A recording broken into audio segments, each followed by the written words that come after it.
Live. Everywhere. On netrootsradio.com.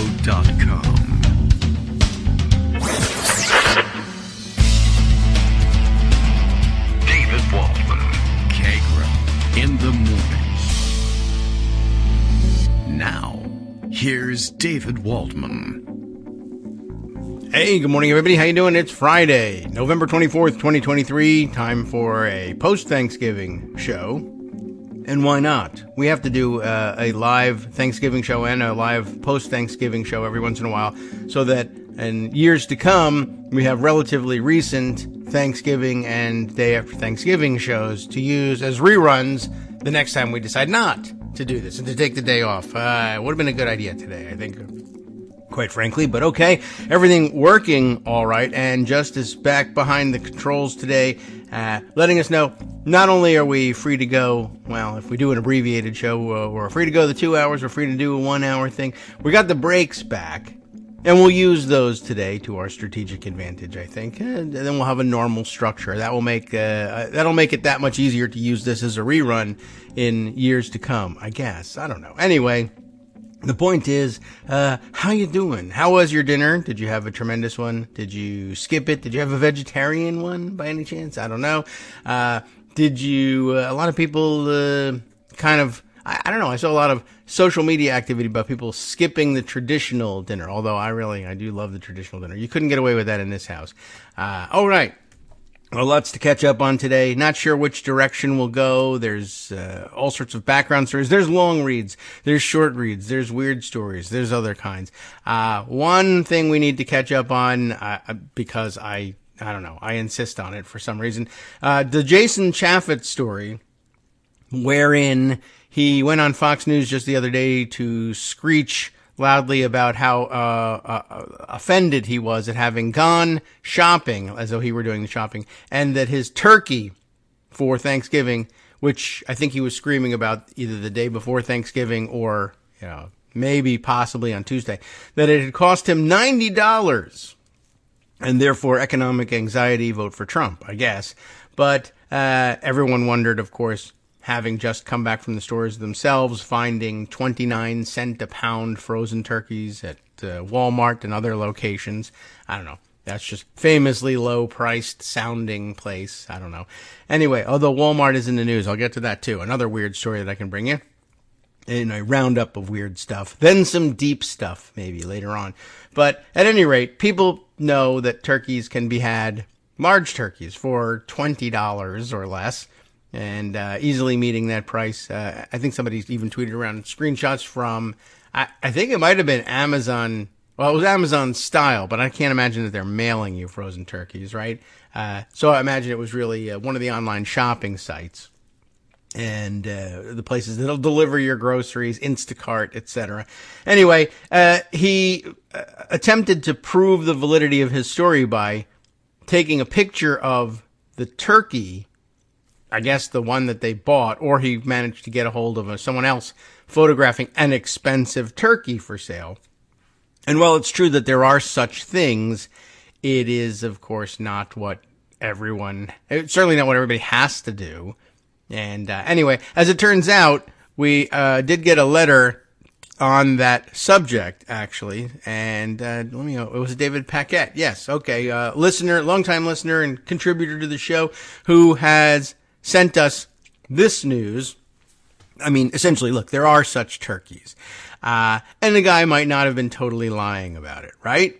It's possible to raise the price of your turkey to $90. Everyone can figure that out. And he says that he's got a friend who has done just that and, has a particular, turkey place that he swears by this deliciousness of this turkey, and that there's no other turkey that's good enough for them.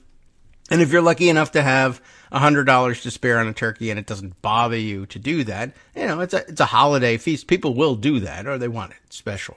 They want it to be the most amazing thing. People buy special ingredients for Thanksgiving, Christmas, whatever, turkeys, birthday dinners, all the time. It's not that they can't get that way. It's that you can't go out and do the economic anxiety thing and say Joe Biden is the cause of those turkeys being $100. And David knows that very well. But as it turns out, there's more than one place to buy one of these bespoke, hand-raised, organic, or in this case, I think was thoughtfully raised, was on the package. Jason Chaffetz tweeting this picture. And by the way, his turkey wasn't $90. I think it was $114. And it was $4.99 a pound as well. But from a specialty place that actually, I don't know, they name the turkeys, they send them to boarding school, they get an Ivy League education. I don't know what goes into it, but I thought it was very funny because isn't that sort of the kind of frou-frou food-raising technique that ordinarily conservatives slap backs and chug beers laughing at liberals for eating? Usually, I think so. But, of course, when they do it, it's awesome. It's not at all a latte or a $400 haircut to buy a $4.99 hand-raised, bottle-fed, turkey raised with a nanny. So, all right. I mean, great. Good for them. I thought that was sort of an interesting follow-up to the story. And let's see. There's more stories out there. I mentioned that Walmart is in the news. Walmart, very rarely in the news for any good things. Oh, there it is. There's the turkey. I see the picture now. Can I enlarge this so that I can zoom in? He spent $114.02 on this turkey, if this is his turkey. And I mean, I don't know whether he's like running around photographing turkeys not in the wild per se. There are wild turkeys, but, at any rate, this is $114.02. Why he made it $90 in his head, I don't know, except to say that this, I think, means he didn't do the shopping, which also, just part of the act. $4.99 a pound. He bought himself a 22.85 pound turkey at Myers, the name of the grocery store. And, let's see. It doesn't say what the packed on date was, but it does say you got to sell by December 1st. And it was a fresh turkey, which explains how he was buying it Tuesday, Wednesday, because if it was a frozen turkey, you got to have that thing defrosting way in advance. And the fresh turkey is cost more. This is a Diestel or Diestel, I don't know, Diestel is the brand name of the turkey, a Sonora, California turkey ranch. This, their premium young turkey, which it is said is thoughtfully raised on sustainable family farms.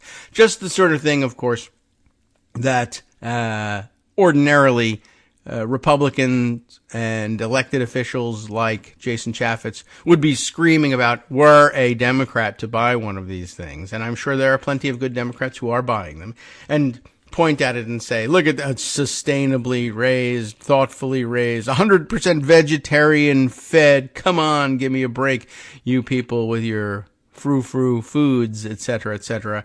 Why don't you just, okay.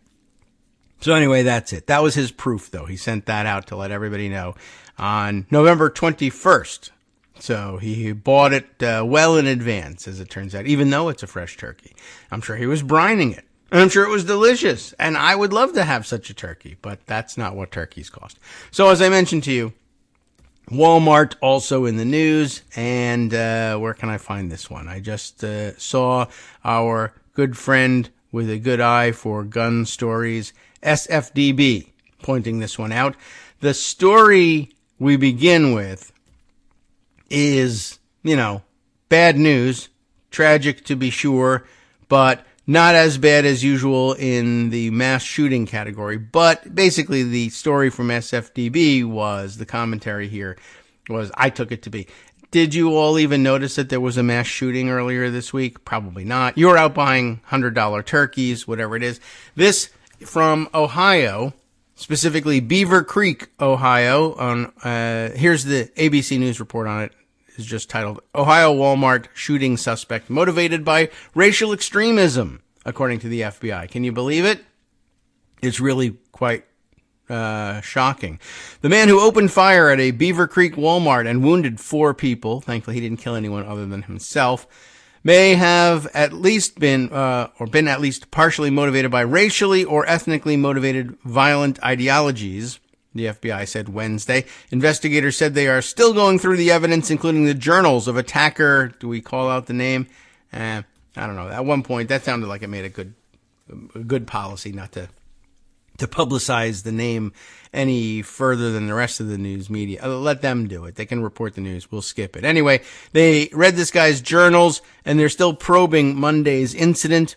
Around 8:36 p.m., the gunman entered the Walmart and shot 4 people who were shopping at the time, currently identified as 2 black women, a white woman, and a white man, according to the FBI.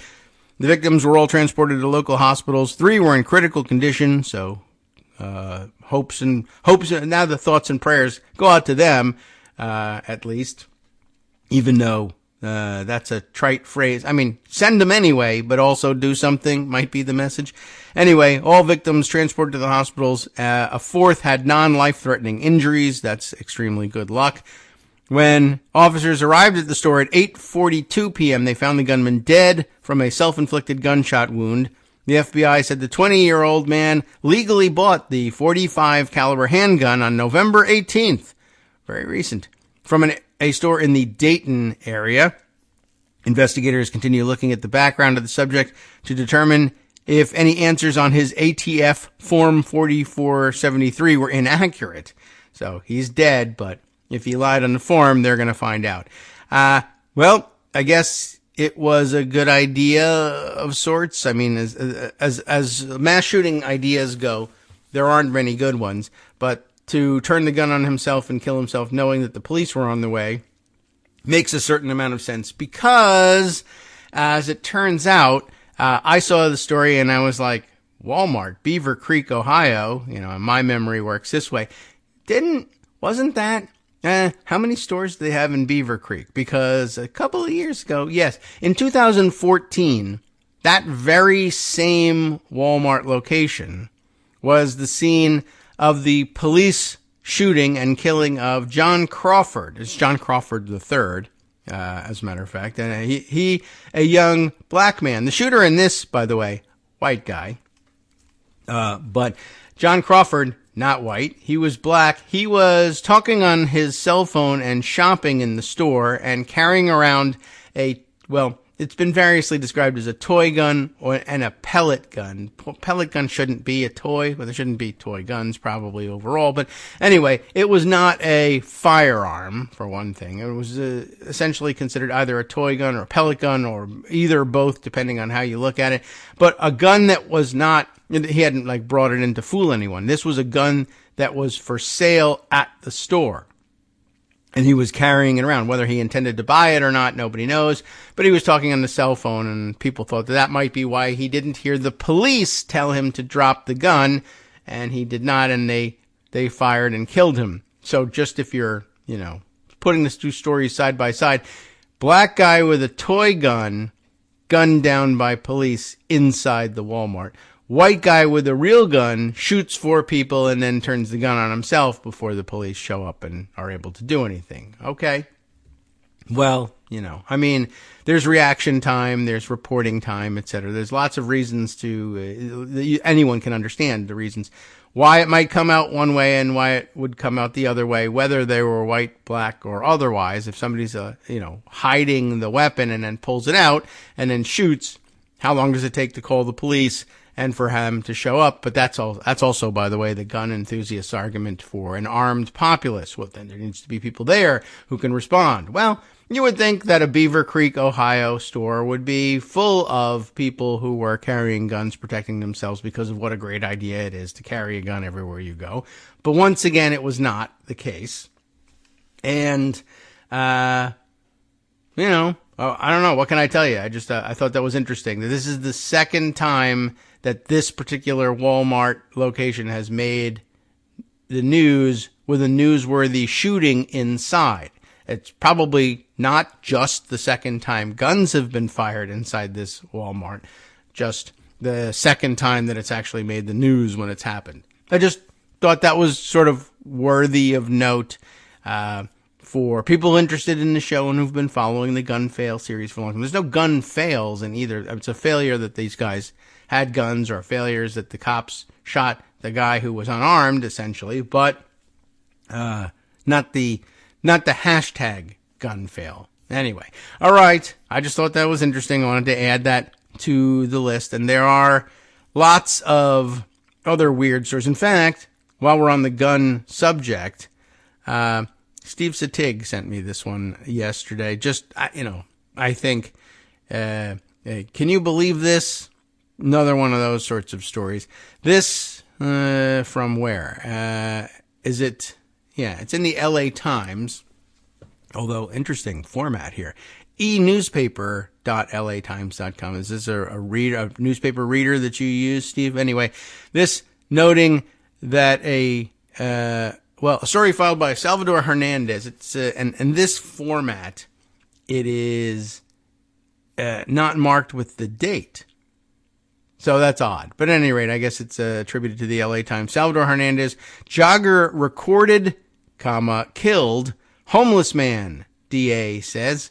Wow, it's rather callous. But it involves a gun, of course, because there's a killing involved. And here's how it goes. Here we're talking about a criminal defendant who I guess is still alive. Not a mass shooter per se, so is it all right to say? Craig Sumner Elliott is the name of the perpetrator. He was out on a jog in Garden Grove when he began to record a homeless man asleep on the sidewalk, blocking his way.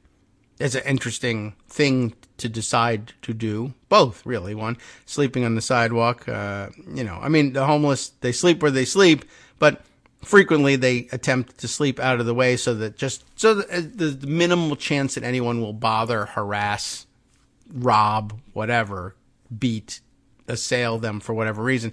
He's blocking the sidewalk. Okay, that's annoying. I wouldn't, but I could see people taking out their phones or videos or something and saying, this is so weird.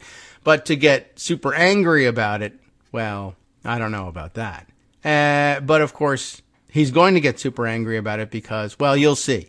You've probably already guessed what the aggravating factor in all this is. So when the homeless man became angry and threw a shoe, prosecutors allege Elliott grabbed his handgun and shot the man 3 times while recording a video of the killing on his phone, which is also remarkable. I'm sure he began by saying, well, first I'm going to document this thing that's happening, which I disapprove of heartily. And then when it rose to confrontation, he probably thought, I'll videotape this for my own legal protection. And then all of a sudden, by the end, he was in the category of I'll live stream my killing somebody with my gun. Now, before I go on, of course, again, I remind you, he's out jogging with a phone and a gun, which I wouldn't do normally, but, I have my own reasons for that. But those are 2 relatively heavy objects that you don't ordinarily want to take with you on a jog. You want to kind of minimize the weight, but not this guy. Or maybe he's working out. It's leg day for him. He wants extra weight. So guns and phones. Phones I could see people taking because they sort of now take those everywhere. I'm sure he had some sort of pack that he was carrying all this stuff in. But it's a little unusual, I think, to take the gun. But he did, which is what I think fuels this whole thing. So let's see. Elliott on Monday was charged with 1 count of felony voluntary manslaughter, because it does sound kind of voluntary, along with a felony enhancement of using a firearm, because he did do that, according to the Orange County District Attorney's Office. Prosecutors said Elliott had a concealed carry permit. I don't care about that very much, but this from the Orange County Sheriff's Department for that handgun. This is a tragic set of circumstances that unfolded in the worst possible way over a minor inconvenience of a blocked sidewalk, and a man is dead as a result, District Attorney Todd Spitzer said. Well, he's right about that. Elliott could not be reached for comment, but I wouldn't want to talk to him anyway. An attorney representing him was not yet listed on his case. The incident occurred on September 29th. It's been a while. About 3 p.m. when Elliott, 68, went out for a jog with his 2 dogs, that happens, while pushing a jogging stroller. Not, no mention of was there a minor child of any kind in the jogging stroller? Or is the jogging stroller for the dogs? Is the jogging stroller where he keeps the guns and the phones? Is the jogging stroller literally just filled with weighty objects in order for him to carry them along? It's unclear, and it doesn't really matter, but you start to wonder about these things. Elliot was on the, the 10,400 block of Catella Avenue in Garden Grove when he came across Antonio Garcia Avalos, 40, asleep on the sidewalk. Elliot allegedly nudged Avalos with the push cart. Like, nudged. I think it was probably a little more than just a nudge. Why do you have to be there? I don't know. But does this answer any questions about, well, why didn't you go around or go into the street? Just step around the guy, go over the guy if you're daring enough. Why not go around? And I guess if you're pushing a stroller, if it's loaded with kids, dogs, objects, I don't know. You got 2 dogs, a stroller, a phone, a gun, you know. You don't want to have your path blocked, but nudging him with the push cart, as they say, not really the best idea. And Avalos woke up yelling and telling Elliot to get away from him, which I think is a normal reaction, actually, even though you were blocking the sidewalk. Elliot began recording Avalos and grabbed his handgun from the push cart, prosecutors say. And maybe that's why he runs with a jogging stroller. No kids, but I need somewhere to keep my gun because of how terrible it is out here, where I think I'll just go out. Anyway, the dogs didn't help him either. When Avalos stood up and threw a shoe at Elliot, the Garden Grove man shot Avalos 3 times, prosecutors say. This case is a stark reminder that taking the law into your own hands is never the answer and that there are consequences for your actions, Spitzer said. We'll see. If convicted, Elliot faces a maximum sentence of 21 years in state prison. So not great for a 68-year-old. But I just wanted to wonder aloud about the extent to which this guy is encouraged to be aggressive. I'm going to nudge this person with my push cart because I have a gun. And if things get out of hand, I'll shoot the guy. And the decision to nudge versus go around, go to the other side of the street, whatever, when you're running with your push cart and your dogs and your phone, I think you have a different calculus when you don't have a gun. I should just avoid conflict. I should avoid the human being in my way, certainly. But why have a conflict? Why provoke a conflict? Whereas gun owners say, I can't wait to provoke a conflict because I'll show him I'm in the right by killing him, or at least threatening to kill him, and then I'll get my way. Just part of the psychology of gun ownership and gun possession I don't know. I mean, it's interesting because there are probably gun enthusiasts who would say, yeah, see, an armed society is a polite society. The guy who thought that arming himself with a shoe would be sufficient was fairly aggressive and standing up for his rights as well. And so you need to be armed. But, the unarmed person is the polite one here and says, I want to avoid any sort of problem. I'm going around. Anyway, I just thought that was rather remarkable, to say the very least. Okay, let's see. I'll add some other, I promise there are some other important and interesting stories to share with you. But the break, just a few minutes away, and we'll fill the time in between with something else, and then head on into, we have Rosalind McGregor's segment, but I don't think we have time for that one before the break. So why not this one? I caught the beginning part of this story via social media yesterday, and now a brief follow-up from Politico, which tells us, by way of the headline, Democrats who swept Moms for Liberty off school board fight that school board superintendent's $700,000 exit deal. This is really amazing. It's an Associated Press story that's running in Politico. The part I saw, yesterday was the story really was about the exit package. So Moms for Liberty had at some point taken over this school board and hired a superintendent or, whatever. They continued to contract with a favored superintendent who I guess was catering to their whims. And when they were soundly defeated, they decided to give this guy a $700,000 exit deal. That's incredible. And I mean, how many turkeys do you think you could buy with that? Quite a few, as it turns out. Here's the story. A Pennsylvania school board that banned books, pride flags, and transgender athletes, of which I bet they had very few, slipped a last-minute item into their final meeting before leaving office, hastily awarding a $700,000 exit package to the superintendent who supported their agenda, because of how fiscally responsible they are, of course.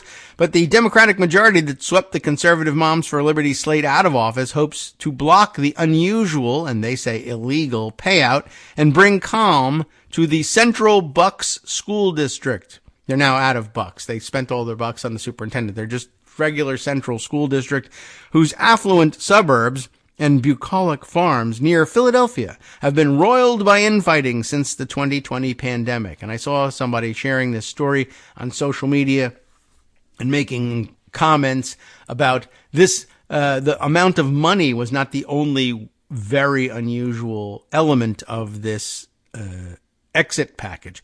Well, I'll continue here. People are really sick of the embarrassing meetings, the vitriol. They're tired of our district being in the news for all the wrong reasons, like we are here in Loudoun. And the students are aware of what's been going on, particularly our LGBTQ students and their friends and allies, said Karen Smith, a Democrat who won a third term on the board, the good Karen over here, working for us. The district, with about 17,000 students in 23 schools, has spent $1.5 million on legal and public relations fees amid competing lawsuits, discrimination complaints, and investigations in the past 2 years. And that sounds very familiar. This actually will make an excellent segue when we come back to not only conclude this story, but to roll into Rosalind McGregor's latest from Ottawa County, Michigan, having, in many ways the same sorts of problems, not only dealing with not Moms for Liberty per se, but Moms for Liberty types in Ottawa Impact, and weird contracts and payouts and grifters all over the place. So when we come back, we'll conclude this article and then tell you about the education system grifting going on currently, or the public grifting in Michigan.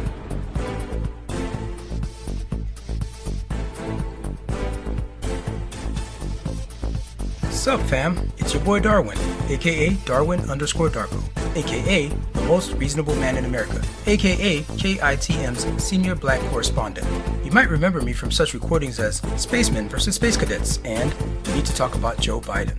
Today, I want to bring you good news about that thing you've been struggling with. Do you suffer from giving too much of a damn? Do you turn on the series of tubes and find yourself outraged at the particular way some news organization strung some sentences together only to realize, nope, this is not some fictional hellscape? Well, guess what? You no longer have to accept the life of giving too much of a damn. You can do something about it, because even you, yes you, can be a show contributor. Now I know what you're thinking. Hey, Mr. Most Reasonable Man in America, I'm not some professional podcast talking guy. Don't worry about it. Do you have a smartphone or some other electronic recording device? Well, that's all you need. You too can have a segment where you can read us an important article and give us your take. Read one of your own original essays, or even just give us your commentary on something you'd like to share that's important to you. Fair warning though, side effects may include general punditry, having opinions and hot takes, getting stuff off your chest, and hearing your own voice. If your recording lasts longer than 5 to 7 minutes, please consult kagrox@gmail.com. That's KAGROX@gmail.com.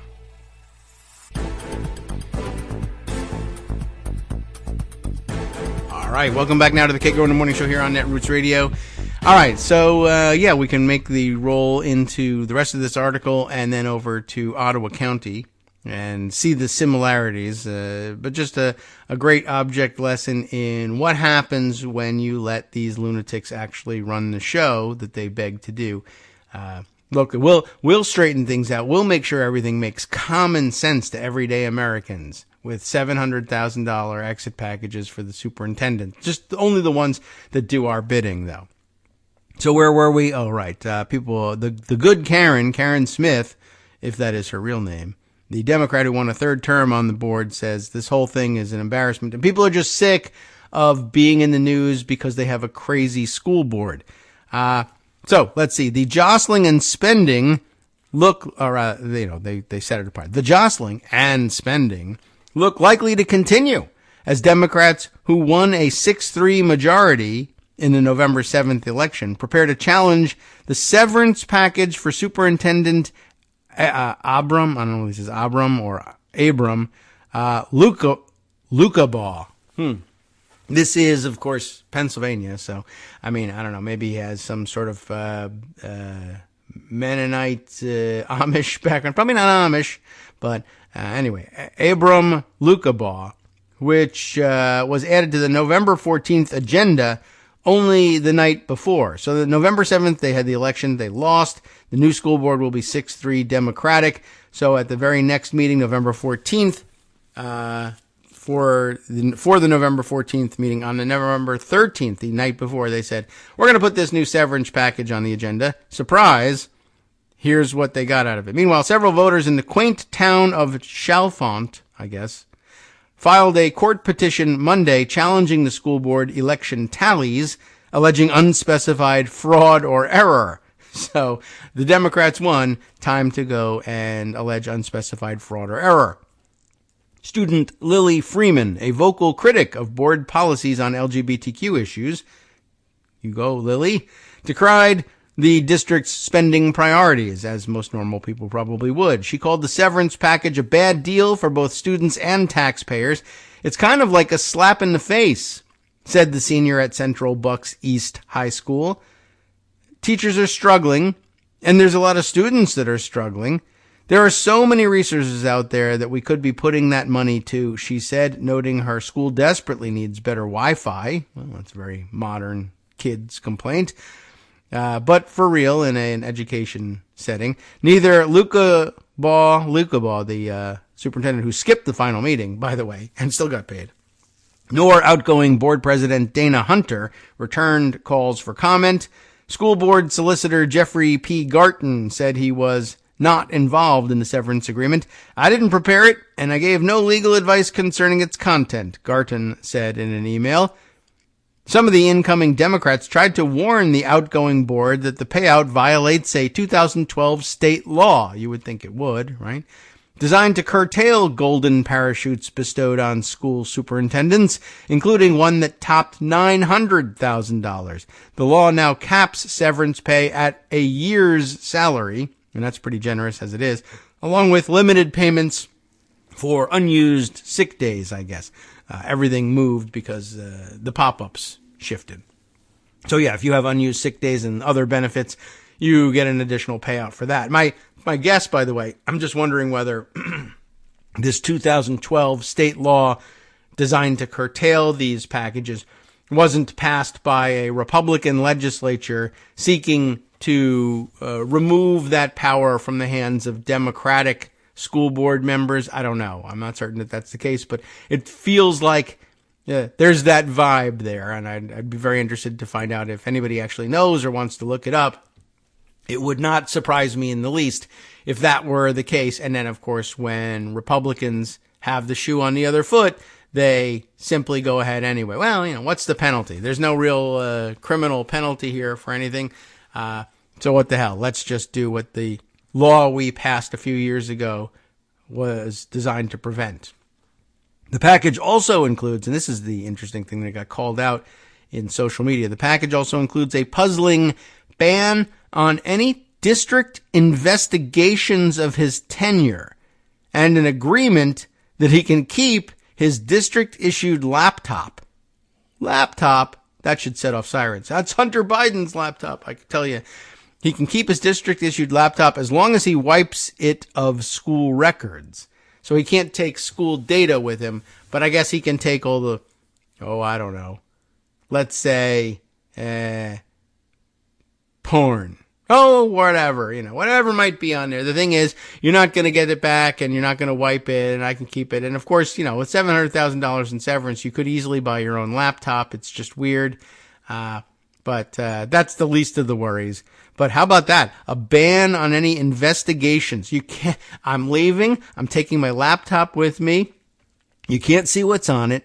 You're giving me $700,000. I won't show you the laptop. You can't have it back. And also, you're not allowed to investigate me or anything I did while I was here. I would say that is cause by itself to investigate everything that he did while he was there. And maybe even, search his house. Anyway, I just wanted to point that out. I thought that was rather amazing. Let's see. We'll conclude here. U.S. District Judge Timothy Savage nixed that last provision. That's the laptop one, actually. On Friday, when he ordered Lucabaugh, a defendant in middle school teacher Andrew Burgess's retaliation suit against the district, to preserve documents that may become evidence in the case. How about that? So he's actually saying not necessarily no to keeping the laptop, but the provision that required that you wipe it of all school-related data would actually now violate a preservation order because he's the defendant in a lawsuit. All right. It's hard to imagine a lawyer drafted that contract, said Witold, or Vic, as they call him, Walczak, W-A-L-C-Z-A-K. I don't know how he pronounces it, but he's the legal director of the American Civil Liberties Union of Pennsylvania. So maybe Adam Bonin knows how he pronounces his name. He represents Burgess in that lawsuit. No lawyer would think a school board could insulate an employee from any kind of court action or criminal investigation. That's not going to have any binding effect, I wouldn't think. Freeman, the high school senior, declined to revisit the threats and sense of danger that she said she and her family have endured as she took on the board in the past 2 years. However, her forceful public remarks at last week's meeting, posted to TikTok, if you want to see them, have drawn thousands of views and comments. It was never about protecting kids, she says. It was about erasing people like me from Central Bucks, she told the board last week, as it voted to make students play on sports teams based on their gender assignment at birth. You continue to make policy after policy preventing people like me from just living our lives. On Monday, Freeman said she's hopeful the tensions will ease under the new board. I feel as if we shouldn't have to worry about a lot of these things if our needs are being met. All right, an interesting story. And like I said, maybe a good time now to roll out Rosalind McGregor's latest story about the new grifters coming in to take the place of the old grifters, I guess, in Ottawa County, Michigan. Good morning, David. Good morning. Today I'd like to share with your listeners another episode from the daily soap opera, How Ottawa County Turns. Folks may remember that when the slate of Ottawa Impact candidates took over the Ottawa County Board of Commissioners, they fired the professional county administrator. Instead, they hired political hack John Gibbs, who has been a low-level HUD deputy director and failed congressional candidate. In July, the professional deputy county administrator resigned, citing a strained working relationship with Gibbs and a lack of effective leadership by the new Ottawa Impact majority on the Board of Commissioners. Additionally, he had concerns about Gibbs' new executive assistant, Jordan Epperson. He said he became concerned when he asked Epperson about his definition of ethics. Quote, his answer was, ethics depends on who you're working for. I thought that was a concerning answer. I also asked him if he felt the role of government employees are political, and he said absolutely. Those were a couple of responses that gave us pause, aside from the fact that there were some qualification concerns there with what was written in the job description, unquote.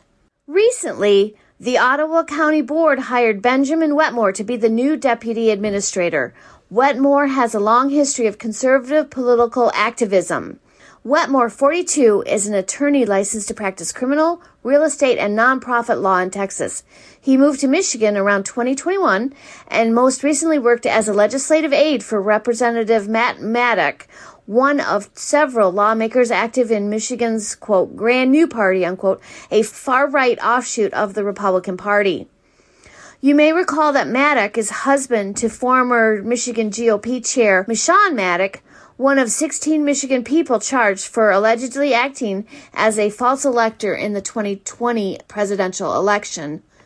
Wetmore is also the founder of Victory Strategies, LLC, a political consulting agency that began assisting conservative campaigns in 2021. The agency recently employed Jordan Epperson, now the executive aide to John Gibbs. Wetmore also took part in several political stunts with James O'Keefe, the founder of Project Veritas. In 2009, the two pretended to be volunteers for the Love Thy Prisoner campaign. where they tried to get residents in Boston to adopt a jihad detainee and to become, quote, pen pals with Guantanamo Bay detainees and put them into their loving homes, unquote. Wetmore was counsel for the American Phoenix Foundation, a nonprofit that aimed to secretly tape Texas legislatures and lobbyists using guerrilla tactics similar to those employed by O'Keefe's Project Veritas. The nonprofit has since been placed in receivership. Wetmore also self-published a book in 2010 called Getting a Job in Politics and Keeping It, in which he said he's worked for various political organization groups, trained more than 2,000 activists, and helped start 120 campus publications around the country. Wetmore has recently written for the Gateway Pundit, a website known for publishing falsehoods, hoaxes, and conspiracy theories. On October 30th, he published a piece claiming the plot to kidnap Michigan Governor Whitmer was a big federal hoax. So this holiday season, be sure to give thanks that your County Board of Commissioners is full of boring, conventional people willing to do the leadership work to keep the roads clear, restaurants safe, and contagious disease low. Back to you, David. Happy Thanksgiving. Thank you very much, Rosalind. Yeah, that's some story. And again, nothing could be a better reminder that this can happen to you if you're not watching out and participating in local elections. And what's the harm of humoring them for just a little bit of time? And the answer is they go crazy and steal all the money. So even if you don't disagree with them on policy, you're going to want to watch to make sure that they don't get their hands on the budget. Okay, to flip back to an earlier subject addressed in the early part of the show, I should have used this before switching over to local Moms for Liberty type grifting. Another gun story. And I think I might have seen this one on social media also thanks to SFDB, but I'm not 100% positive. But a couple of days ago, this came to light. I had not seen this one. November 21st, piece in the Washington Post by Anumita Kaur and Robert Klemko tells us in the headline, Louisville bank shooter, I don't know if I remember this one, Louisville bank shooter killed 5 people to highlight gun laws, police reports show. That's rather amazing. Just in terms of like, wow, the manifestos, they're getting weirder. The people are getting more and more out there, I guess. I had missed this shooting probably. It was at the Old National Bank in Louisville. And, well, let's see. Let me give you the background here. A man who killed 5 people and injured 8 at a Louisville bank in April, so it's a while back, was motivated, not the usual motivation here, like I'm racially motivated, ideologically motivated. Ideological, yes, but get this. Motivated by outrage over gun laws that he considered lax, and a hope that his rampage would highlight the ease with which he acquired an AR-15 and spur politicians into action on the issue. No, sir.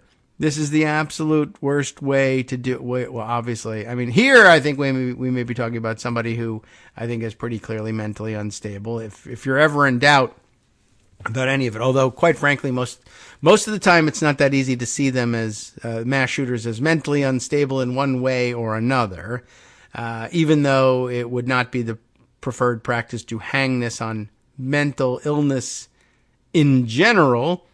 Nor would it be preferable to even bring it up now that I think about it because of the way Republicans tend to dodge the responsibility for gun laws by pointing to the mental illness. But this will only make it easier. But I don't know. I mean, what are you going to make of this? This is terrible. So no, that's not the way to do it. Maybe voting would be a better way. Anyway, I decided to make an impact. This is a quote, I guess, from his writings of some sort. These people did not deserve to die, but because I was depressed and able to buy guns, they're gone. Perhaps this is the impact for change, upper class white people dying. That's an interesting thought, but let's not act on it. I certainly would not have been able to do this were it more difficult to get a gun, Connor Sturgeon wrote 6 days before the April 10th shooting at the Old National Bank where he worked. I know our politicians are solely focused on lining their own pockets, but maybe this will knock some sense into them. If not, good luck, he wrote. That's not very thoughtful, clearly. But I mean, he's right about people lining their own pockets. That was the segment in between. The police report made public Tuesday shares chilling details on the shooter's thoughts, which is why we usually don't bother to share them, but this one is pretty unusual. His thoughts and motives leading to the massacre. The 25-year-old described suffering from persistent depression, feeling inadequate, and bearing the weight of nationwide issues that afflicted him, including inflation, it's economic anxiety, climate disaster, and a lack of mental health care. I mean, they're all good issues, but he criticized politicians, gun interest groups, and party politics for deadly gun violence, and particularly for gun laws that made getting a rifle so easy. These issues, he wrote, propelled his homicidal plans. Gun violence maintains a grip on the nation, they note helpfully.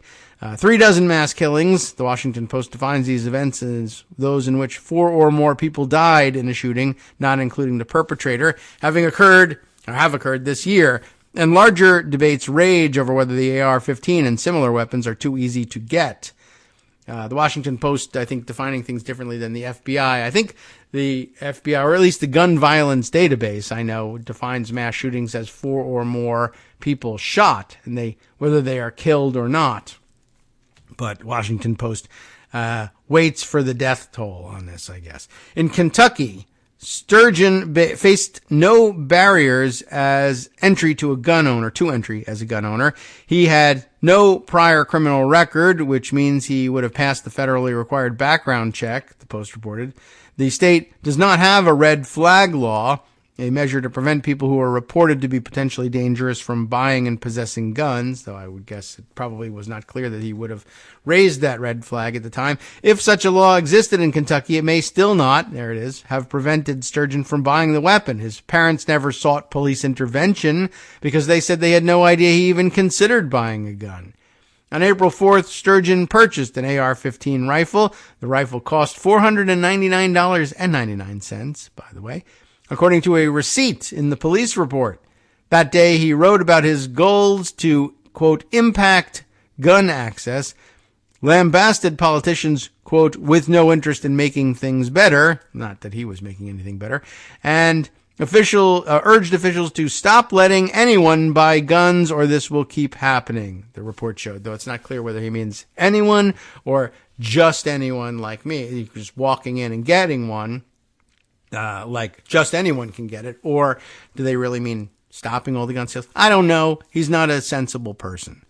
A day before the shooting, Sturgeon wrote that he is, quote, definitely very sick, unquote, and continued marveling at his ability to acquire a rifle.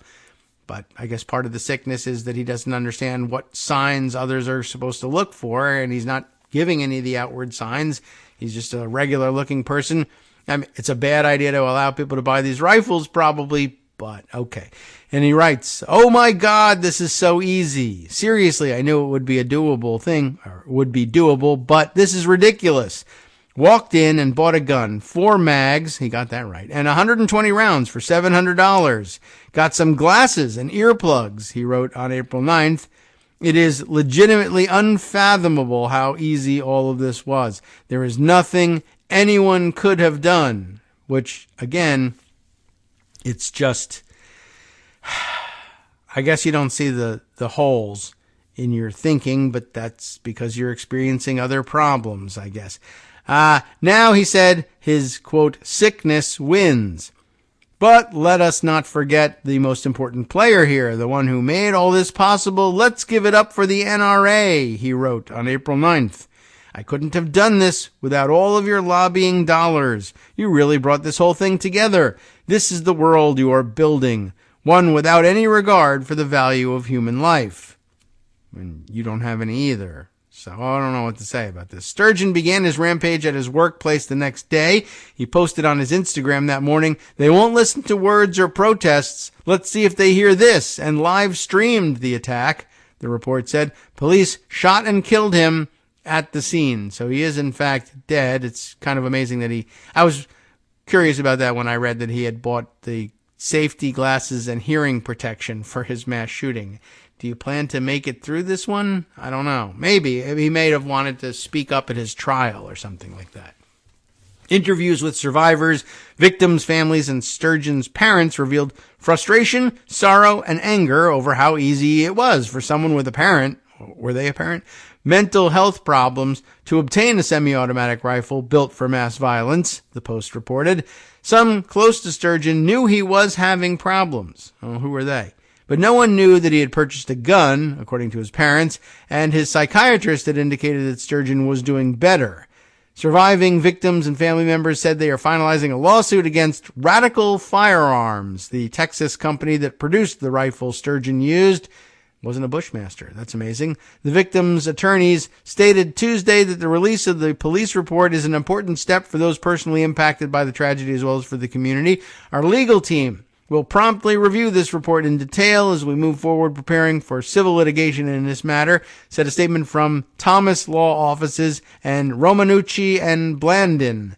Most importantly, our hearts are with the clients this week as they process this painful report, while many of them have an empty seat at their Thanksgiving table, or they reflect on the deep trauma they have experienced this year. There's an average of 24 mass killings a year in the United States. I would have thought more. Dozens of people have died in shootings this year in Monterey Park, California, Half Moon Bay, California, Memphis, Allen, Texas, Cleveland, Texas, and more. Last month, a gunman killed 18 people in Lewiston, Maine, the deadliest mass killing of 2023. That man had similarly exhibited mental health struggles, but was also able to purchase a gun. The whole thing is rather remarkable. I don't know. I guess it was eventually bound to happen. Somebody would pull the stunt that way. I have in pocket, though I don't think I'm going to read it all today, but I'll point it out for you for weekend reading, a ProPublica piece, which is of some interest and has some connection to that story and the earlier gun stories. So let me tell you about it here by sharing the headline. How a Maine businessman made the AR-15 into America's best-selling rifle. Maine, like the state of Maine, where they just had those shootings in Lewiston. And I think this might have been even one of these guns. This is James Bandler and Doris Burke telling the story of the guy behind the Bushmaster brand. Neither a gun enthusiast nor a right-wing ideologue, Richard Dyke used political connections and lobster giveaways to build Bushmaster, the company that popularized assault-style rifles. It's true. And what a tale, and what a strange thing to find out. One, that it's coming from out of Maine, just odd. And two, that the guy isn't particularly ideological or strident about gun rights. So I'll give you a taste of it here, but it's a very long read, but a very interesting one, and maybe something you'll want to do over the weekend. Outside Healy Chapel on the campus of St. Joseph's College of Maine, the American flag swayed at half-staff. Inside, candles flickered and the dying autumn light filtered softly through stained glass. One of these pieces, as you can tell. A nursing student sobbed as a small group of mourners read aloud the names of the 18 people slaughtered with an assault-style rifle in late October at a bowling alley and at a restaurant up the road in Lewiston. The college had shut down for 2 days as police sought the killer, whose body was found in the woods after he turned a gun on himself. St. Joseph's is sponsored by the Sisters of Mercy, a 192-year-old society of nuns that has accused the firearms industry, go nuns, of profiting from these killings. Toward the end of the vigil, a graduate assistant asked the mourners to pray for political leaders, rather than shooting them, for instance, like the other guy might advocate. Give them insight, wisdom, and courage, she implored, to address the epidemic of gun violence. Several months earlier on the same campus, as fog enveloped Sebago Lake, do I have the pronunciation? Sebago. You say Sebago, and rain poured down in sheets, a larger crowd celebrated the life of a man who did as much as anyone to make assault-style rifles, like those used in Lewiston and other massacres, ubiquitous in America. After cocktails and crudités, they bid farewell to one of Maine's own, Richard E. Dyke. As a digital photo tribute flashed images from his life, family members, friends, and former employees praised Dyke's kindness and generosity. Beside a framed proclamation by Maine's state legislature declaring that Dyke would be, quote, long remembered and sadly missed, unquote, they recounted his rise from Milltown poverty to multimillionaire philanthropist and friend of powerful politicians. When he walked into a room, it became his room, or he'd kill everybody in it. A former colleague told the packed hall, it's difficult to drive around Maine and not see something that Dick touched. That's an unfortunate turn of phrase.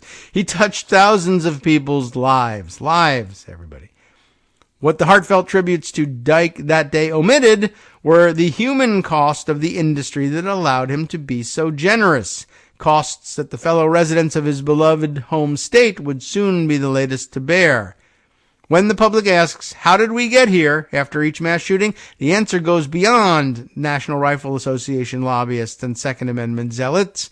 It lies in large measure with the strategies of firearms executives like Dyke.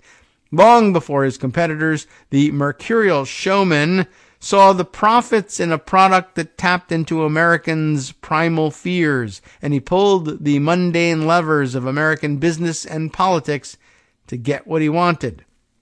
Dyke brought the AR-15 semi-automatic rifle, which had been considered taboo to market to civilians, into general circulation and helped keep it there. A folksy turnaround artist who spun all manner of companies into gold, he bought a failing gunmaker for $241,000 and built it over more than a quarter century into a $76 million business producing 9,000 guns a month. Bushmaster, which operated out of a facility just 30 miles from the Lewiston massacre, was the nation's leading seller of AR-15s for nearly a decade. It also made Dyke rich. He owned at least 4 homes, a $315,000 Rolls-Royce, and a helicopter in which he enjoyed landing on the lawn of his alma mater, Husson University. I'm not familiar with Husson, but I'm sure they're not thrilled with being included in the roundup here. All right, I'll give you another paragraph or two while we read and get out of here for our top of the hour break. Although his boasts of military exploits and clandestine daring-do caused associates to roll their eyes, he was actually no gun enthusiast. As a teenager, he dreamed of becoming a professional dancer. Once, while his brother Bruce persuaded him to go deer hunting, Dyke sat in his Jeep reading the Wall Street Journal, rifle out of reach as deer ambled safely past. I'm sure the deer were grateful for that. We'll be right back.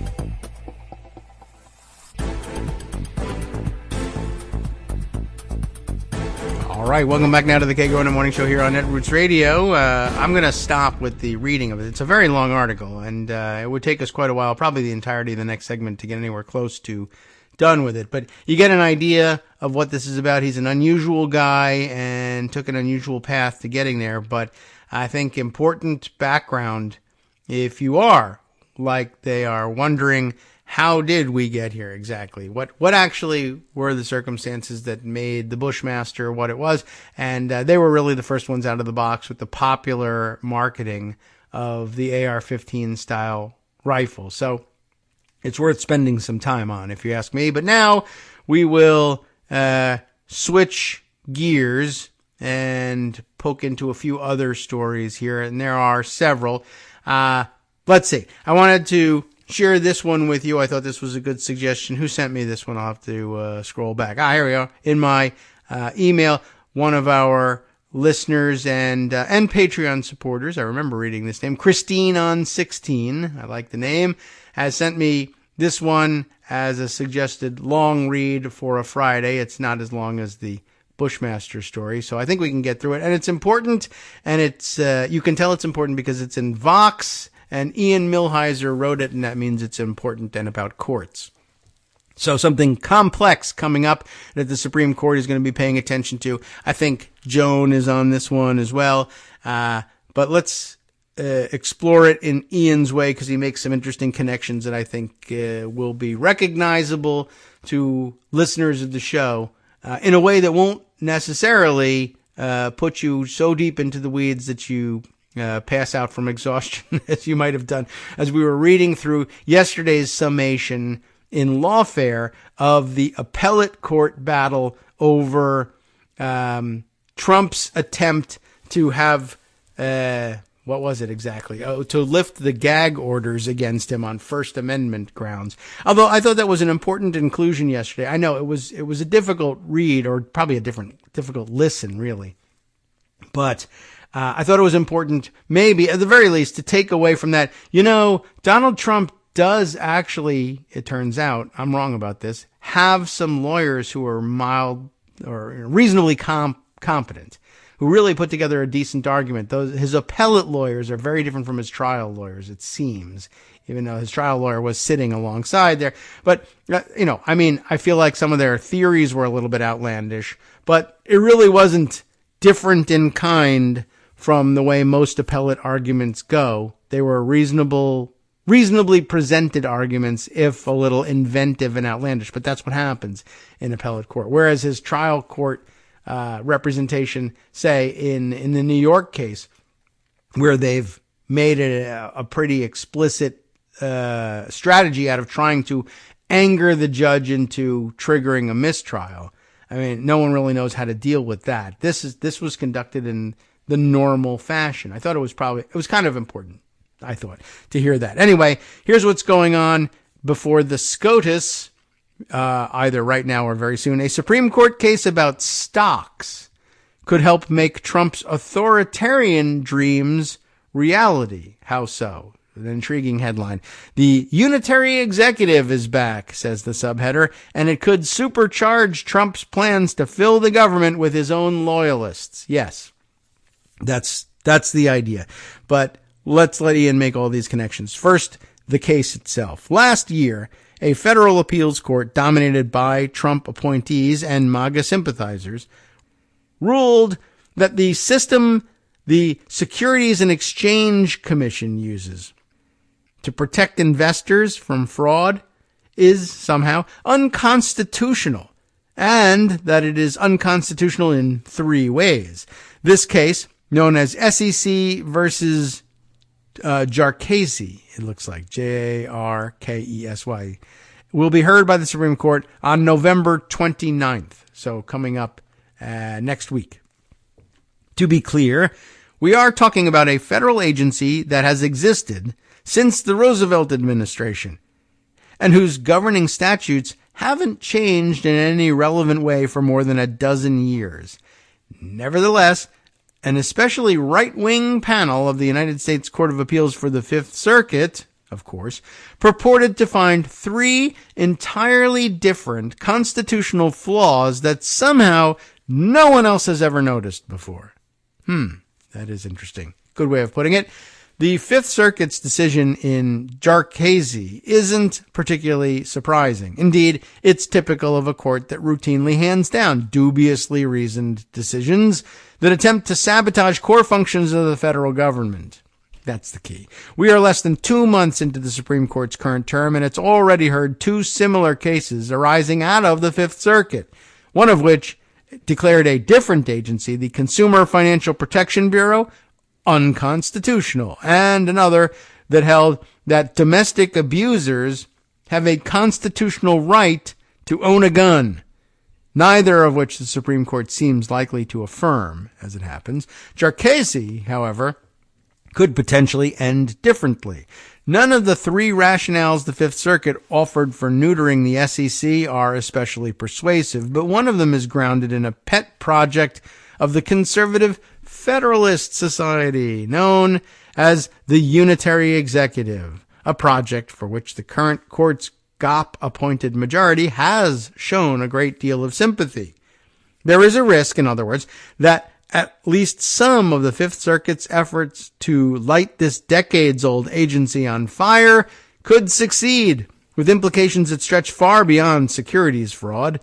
A sweeping decision affirming the Fifth Circuit could potentially enable former President Donald Trump to stack the federal civil service with MAGA loyalists should he become president again. Remember everyone who says, well, he says he wants to do that, but who cares? That's illegal. You can't actually do that. That's there's all sorts of barriers to that. Well, here's a case that might help sweep it all away. Under the strongest version of the unitary executive theory, there are few, if any, limits on a president's power to fire government employees who refuse to swear personal loyalty to that president. So, and I mean, initially in bringing that out, the unitary executive theory wasn't initially floated for the purpose of allowing a president to hire and fire based on expressions of personal loyalty, but it does end up there because there aren't any limitations on it. So could your basis be personal loyalty? Yes. Could it be a roll of the dice? Yes. So toss a coin, whatever it may be. Did you bribe me or did you not bribe me? That could be the choice as well. That's the problem with the theory. So what are the specific legal issues in Jarchese? The Jarchese case is an attack on the federal government's authority to use administrative law judges, a kind of highly specialized judge who hears cases brought by certain federal agencies. Administrative law judges are civil servants who are hired using a merit-based selection process. That's not Article 3 lifetime tenure stuff. They are typically in-house at the agency where they hear cases, but they enjoy robust job security protections to ensure that their decisions are impartial. In total, the federal government employs about 2,000 of these judges, more than twice as many as the federal district and circuit court judges serving on what's known as Article 3 courts. Most of the administrative law judges hear cases about whether impoverished Americans are entitled to federal benefits, but some hear enforcement actions brought by agencies like the SEC. Article 3 judges generally hear all kinds of cases rather than focusing on one narrow subject matter, and Article 3 judges are political appointees who must be nominated by the president and confirmed by the Senate, unlike administrative law judges who are civil servants appointed through a merit selection process. Sounds okay, right? The Jarchese case involves George Jarchese, a hedge fund manager, of course, who, according to the government, committed multiple violations of federal securities law. I don't know if you heard me, but I said he's a hedge fund manager. So you probably should have assumed at that point that he had committed multiple violations of federal securities law.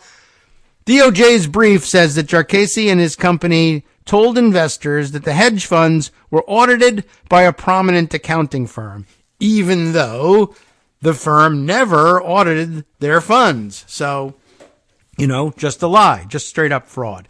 The funds also allegedly misrepresented their investment strategies, and they were accused of arbitrarily inflating the value of certain holdings. Does that sound familiar? From 30 cents per share to $3.30 per share, so that they could charge higher management fees.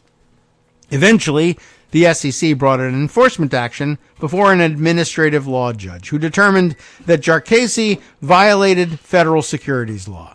The SEC eventually ordered Jarchese and his funds to pay a civil penalty of $300,000 and to disgorge nearly $685,000 in illicit gains.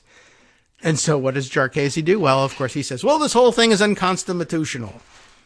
He raises 3 separate constitutional objections to this proceeding in the Supreme Court, all of which were embraced by the Fifth Circuit. All of them fault the government for bringing its enforcement action before an administrative law judge, instead of filing a lawsuit against Jarchese in an Article 3 court. An administrative law judge's decision ordinarily can be appealed to a federal circuit court, which is, of course, made up of Article 3 judges, so the law does not permit the SEC to avoid Article 3 courts altogether. Federal law permits the SEC to choose whether to bring certain enforcement actions either in a federal district court, one presided over by an Article 3 judge, or before an administrative law judge. And at the outset, it's important to note that the laws permitting litigants to choose which venue they bring a lawsuit in are quite common. Many we've been talking all along about the ability of various plaintiffs to venue shop and in fact actually individual judge shop by bringing their cases in certain federal district courts where there's only one judge. But apparently now that's becoming a problem, now that the government might be able to do so too, and they don't even do so to that extreme. Many routine disputes between private litigants may be brought either in state or federal court, for example. Some tax disputes between individual taxpayers and the federal government may be brought in either an ordinary district court or a more specialized court known as the U.S. Court of Federal Claims, or in the U.S. Tax Court. We have a whole separate tax court, yes. A court made up of judges who focus on tax law.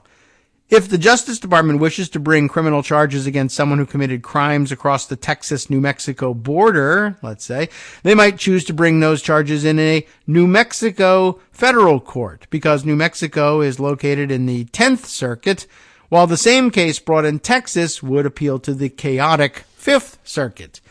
Nevertheless, the first of Jarches's objections to the SEC proceeding against him is that the law permitting the SEC to choose which venue to bring enforcement actions in is itself unconstitutional under a largely defunct doctrine known as non-delegation, which supposedly limits Congress's ability to delegate decision-making power to federal agencies. That is mostly defunct, yes. This is far and away the weakest of Jarches's three arguments. The Supreme Court has only struck down 2 laws in all of U.S. history for violating the so-called non-delegation doctrine, and it hasn't done so since 1935. Federal law enforcement agencies routinely make decisions that are far more consequential for criminal and civil defendants than choosing which venue will hear a particular case. In the case of United States versus Batchelder in 1979, for example, Congress enacted 2 firearms statutes that each authorized different maximum penalties and effectively let prosecutors choose which statute to invoke when a criminal defendant's conduct violated both of them. But the Supreme Court upheld this scheme, concluding that the power that Congress had delegated to federal prosecutors is no broader than the authority they routinely exercise. If the Constitution permits law enforcement agencies to make decisions as significant as whether to charge a criminal defendant under a statute that carries a maximum penalty of 5 years in prison, or to instead charge them under a statute that only authorizes a 2-year sentence, then it permits such agencies to make far less consequential choices, you would think, right? Such as choosing the venue for a civil enforcement proceeding.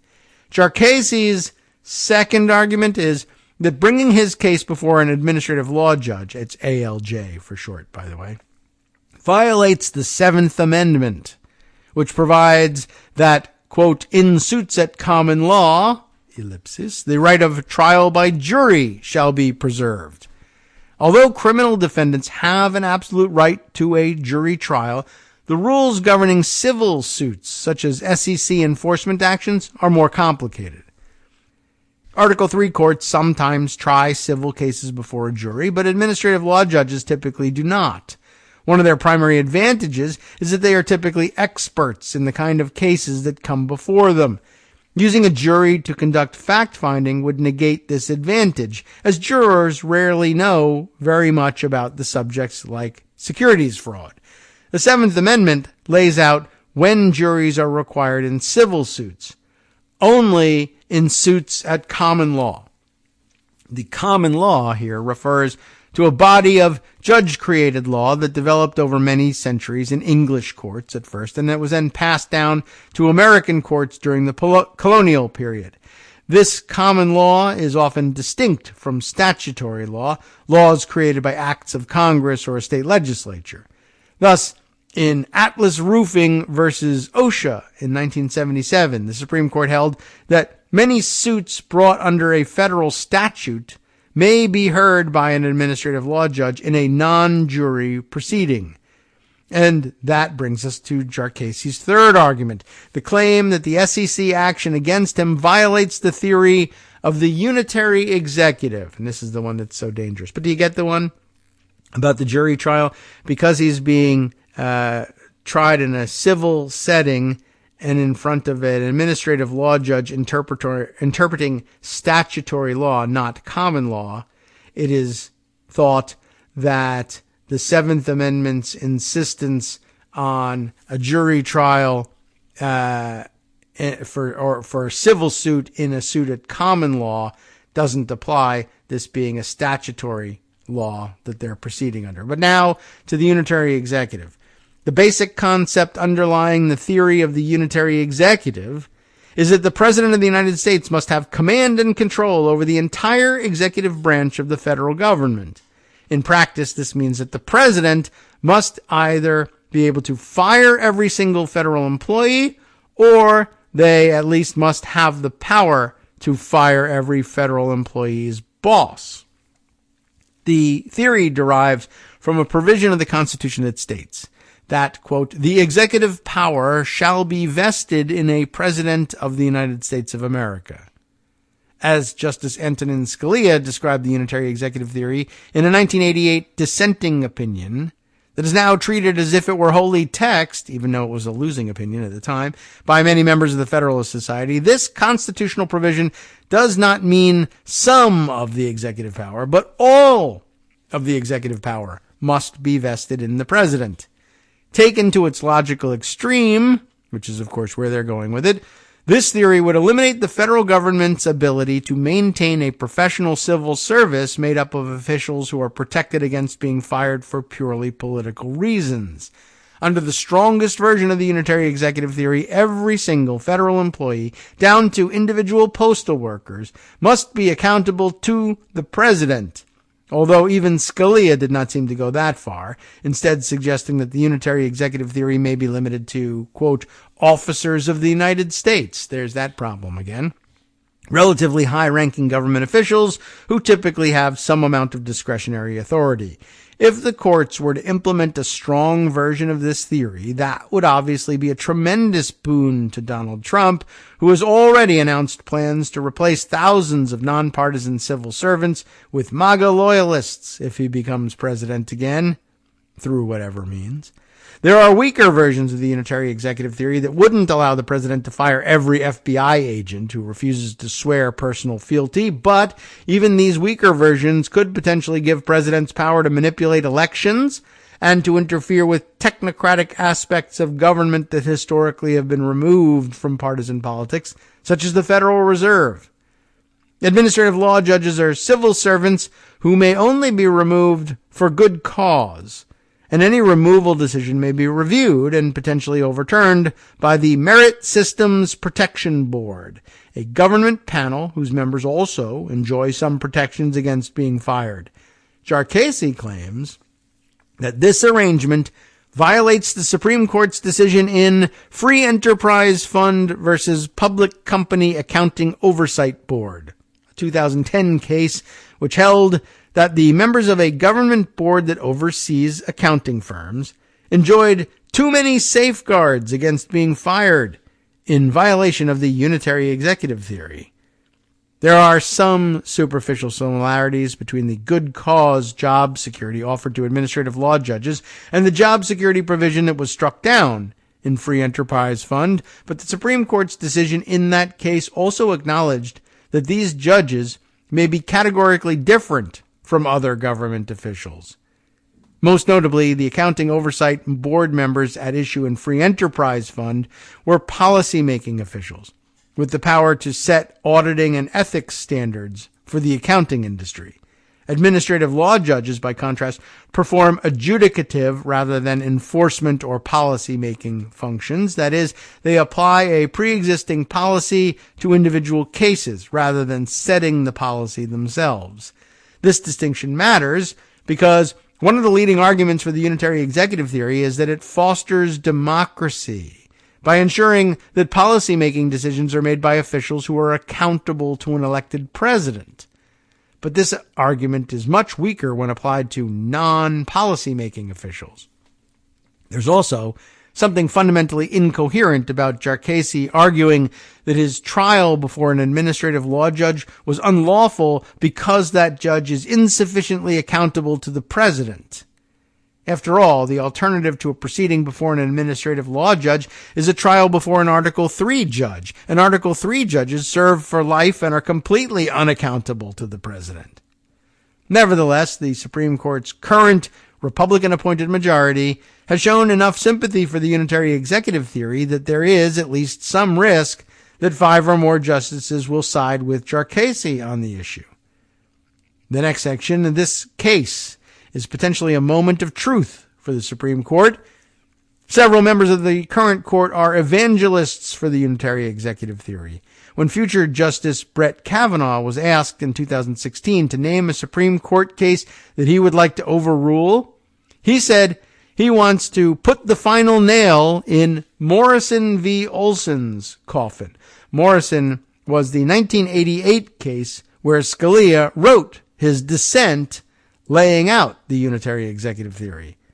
Remember, that was a dissent. He would reverse it such that Scalia's view would be the majority view and therefore the opinion of the court. Thus far, however, the Supreme Court has largely made only symbolic moves toward the stronger versions of this theory. The court has not, at least yet, questioned the independence of the Federal Reserve. It has not come for civil service protections for nonpartisan government employees, and the few victories it's handed down to proponents of the unitary executive theory have made only marginal changes to the structure of the federal government. Free Enterprise Fund, for example, stripped some job security protections from the members of a specific accounting oversight board. But those members had an unusually high degree of insulation from being fired, and the Free Enterprise decision includes several caveats limiting its scope, including the language suggesting that it should not be applied to administrative law judges. But to hell with that, says this guy. Similarly, in Sella Law versus CFPB, a 2020 case, the Supreme Court held that federal agencies may not be led by a single director who can only be fired by the president for cause. But Sella Law left open the possibility that agencies like the Federal Reserve may be led by multi-member boards who enjoy some protections against being fired by the president. If the court comes for ALJs in the Jarchese case, however, that will be far more than a symbolic step toward the unitary executive theory. Again, there are nearly 2,000 ALJs in the federal system, more than twice the number of Article III judges. So a decision striking down these ALJs would destroy much of the government's ability to adjudicate cases. And a decision stripping these ALJs of their civil service protections could transform a huge array of legal proceedings, which are supposed to be heard by objective and nonpartisan officials, into politically driven proceedings. And of course, looming over all of this is Trump, with his plan to replace much of the civil service with people personally loyal to him. In the worst case scenario for liberal democracy, the Supreme Court could use the Jarchese case to greenlight many of Trump's most authoritarian aspirations. So, very interesting and a good connection and a good eye there, Ian. I think that's probably largely true, and now something to keep an eye on as a result. Let's see. There was another thing that was recommended to me that I may not have parked in Pocket, but I'm going to have to scroll back and look for it, but I think it is related. How will I'm going to have to take a look through social media feeds to see if I can find it correctly here. But it was an interesting concept about, governance and taxation in general. And let's see, I think I answered to through Blue Sky about this thing, and I remember it's probably not more than a day or two ago, but let me scroll and see if I can find it as we approach the bottom of the hour break and start deciding how we're going to handle this last half hour. But let's see. Where was this one? Oh, well, there's the SFDB story that brought me that. Now I know that where the Louisville bank shooter story came from. Oh, maybe I'm in the wrong section here, and I need to be in the replies. But there are somewhere I'll find this thing. Oh, maybe it happened on Mastodon. Wouldn't that be a tragedy? Because that's just that much more difficult for me to search. But let's see. All right, well, I'll have to wait until the break, I guess, to do this, and we'll move on to another story, or at least the beginning of another story, before diving into the break. Although, really, honestly, that alarm's about to go off. All right. What else have I had at hand? Oh, okay. Here's something that I can bring. It's been a whole week, I think, without reading any Amanda Marcotte stories. And we can remedy that, or at least tease you with the remedy of that in the next minute or so. And every article with Murdery Trader Green in the headline is worth taking a look at. But Murdery Trader Green and Mike Lee got a hold of some of the January 6th footage, I guess, and it looks like they're trying to distribute it and make their case for God only knows what. But trying to blame the FBI, like the Ghost Buses guy, could backfire. Good. Whatever. Marjorie Traylor Greene and Mike Lee, no one actually thinks the FBI was behind January 6th, writes Amanda Marcotte, and will fill in the blanks in case you had any doubt about whether people really believe that or not after this short break. We'll be right back.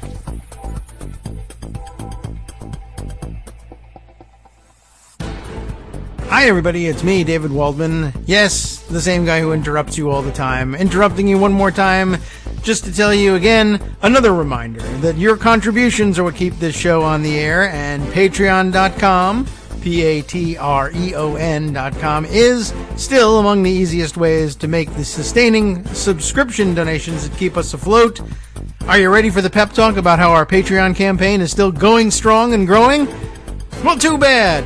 Yeah, the plain fact is we actually are headed in the wrong direction, and whereas we once had about 175 monthly patrons, we're now actually down below 150. Time to recruit some more. Not exactly the kind of news I wanted to share, but there it is. For those of you in a position to support the show, patreon.com does make it easy to make those secure, recurring monthly contributions to do so. Patreon.com/KagroX gets you straight to our donation page. We've been through a lot together. The worst of the pandemic, we hope. The worst of the insurrection, we hope. So go ahead and treat yourself. You don't need an excuse. Give yourself the gift of a little something you enjoy in life. Support the show. And of course, if you happen to prefer using PayPal or even the Square Cash app, we're up and running on those options too. So thanks again, everyone, for all your support. We couldn't, or at least shouldn't, do it without you. Hope you'll be on board soon too. Thanks for all your support.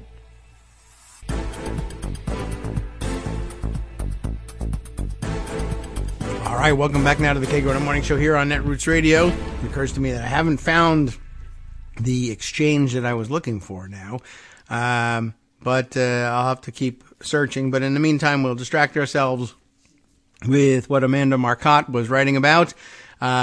Basically the same concept as the stupid Ghost Buses accusation from the other day. No surprise, she begins, from a guy who took the lead defending Donald Trump's attempted coup, but the newly appointed Speaker of the House, Representative Mike Johnson, moved quickly to abuse his power in an effort to spread lies and disinformation. He's pretending to do so under the guise of transparency by releasing over 40,000 hours of security footage from the January 6th insurrection online this week. Of course, Johnson does not actually expect people to watch the footage, especially as pretty much every American already knows what happened on that day. Attempted murder, vandalism, bashing cops, and limitless jackassery from people dumb enough to listen to Donald Trump. But of course, the MAGA movement, now indistinguishable from the Republican Party, wants to rewrite history in gaslight, claiming that our lying eyes deceived us and that the Capitol riot was merely a tickle. The purpose of this release is not subtle.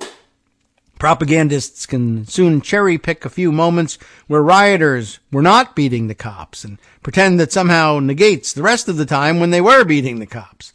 As I noted in Tuesday's newsletter, she tells us, if you read it, you know already, the tactic is familiar to anyone who has survived a trash boyfriend, the kind who whined, "Why don't you talk about all the days I didn't cheat on you?" Okay.